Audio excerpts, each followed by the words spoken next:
Apakah yang dimaksud dengan ekonomi maritim atau maritime economy? Dan apakah yang dimaksud dengan ekonomi kelautan atau marine economy? Hai, Assalamualaikum.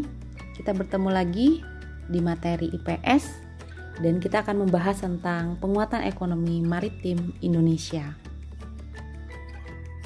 Ekonomi kelautan, marine economy, merupakan kegiatan ekonomi yang dilakukan di wilayah pesisir dan lautan serta di darat yang menggunakan sumber daya alam dan jasa-jasa lingkungan kelautan untuk menghasilkan barang dan jasa. Sedangkan pengertian ekonomi maritim atau maritime economy merupakan kegiatan ekonomi yang mencakup transportasi laut, industri galangan kapal dan perawatannya, pembangunan dan pengoperasian pelabuhan, beserta industri dan jasa terkait. Salah satu kekayaan Indonesia di bidang ekonomi maritim adalah pengembangan rumput laut. Rumput laut merupakan kekayaan sekaligus keindahan bawah laut untuk menarik wisatawan baik asing maupun lokal.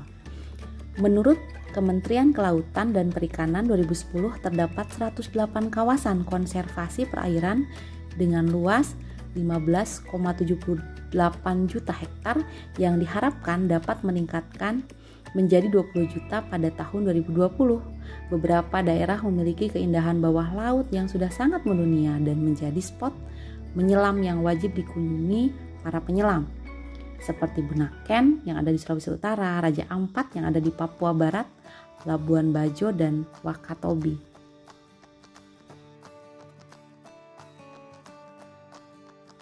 Kondisi ekonomi maritim di Indonesia dan negara-negara ASEAN. Pembangunan di bidang kelautan diarahkan untuk mencapai 4 tujuan, yaitu 1. Pertumbuhan ekonomi tinggi secara berkelanjutan. 2. Peningkatan kesejahteraan seluruh pelaku usaha, khususnya para nelayan, pembudidaya ikan, dan masyarakat kelautan lainnya yang berskala kecil. 3. Terpeliharanya kelestarian lingkungan dan sumber daya kelautan. 4. Menjadikan laut sebagai pemersatu dan tegaknya kedaulatan bangsa.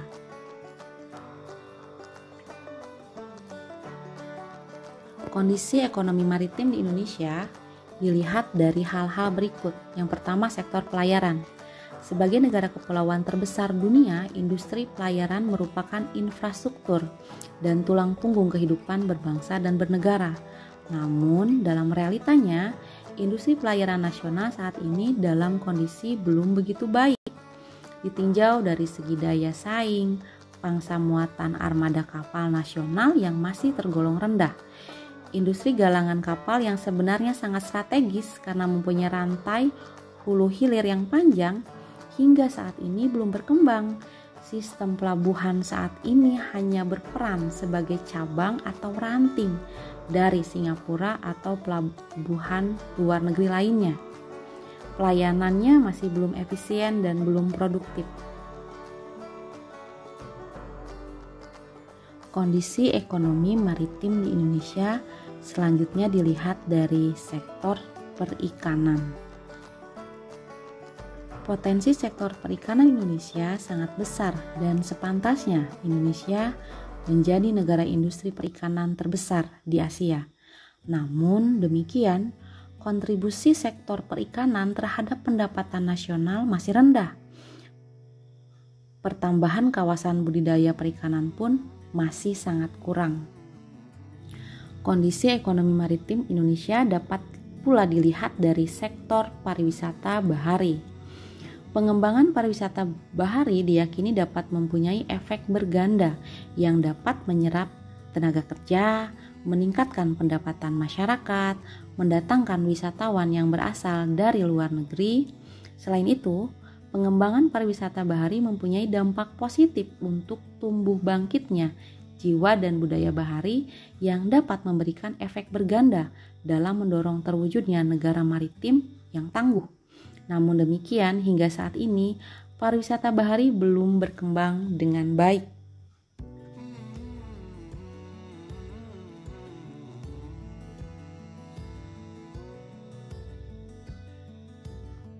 Strategi dan kebijakan pengembangan ekonomi maritim di Indonesia. Kebangkitan ekonomi kelautan Indonesia ditandai dengan perubahan paradigma pembangunan nasional dan pembangunan berbasis daratan menjadi pembangunan berbasis kelautan. 2. Pemicu percepatan pengembangan infrastruktur dan ketersambungan maritim, membangun tol laut, pelabuhan laut dalam, logistik, industri perkapalan, diyakini akan mengurangi inefisiensi ekonomi nasional dan meningkatkan daya saing produk dalam negeri. 3. Bentuk kebijakan lain di bidang ekonomi maritim adalah dalam menyambut ASEAN Connectivity. Indonesia menyiapkan 5 pelabuhan besar. 5 pelabuhan yang dimaksud adalah Pelabuhan Belawan di Sumatera Utara, Pelabuhan Tanjung Priok di Jakarta, serta pelabuhan-pelabuhan di Surabaya, Makassar, dan Kalimantan. Dari 47 pelabuhan yang akan dikembangkan di ASEAN, 14 diantaranya adalah berada di Indonesia.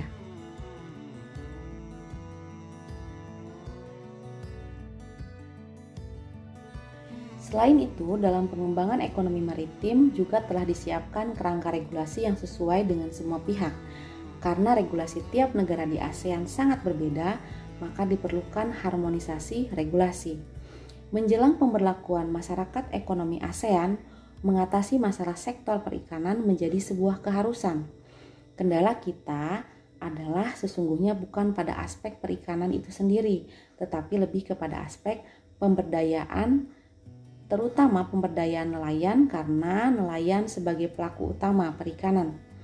Jika nelayan tidak juga beranjak dari kemiskinan, maka produktivitas menangkap ikan menurun.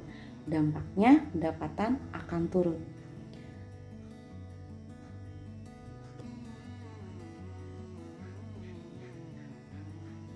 Terima kasih. Assalamualaikum warahmatullahi wabarakatuh.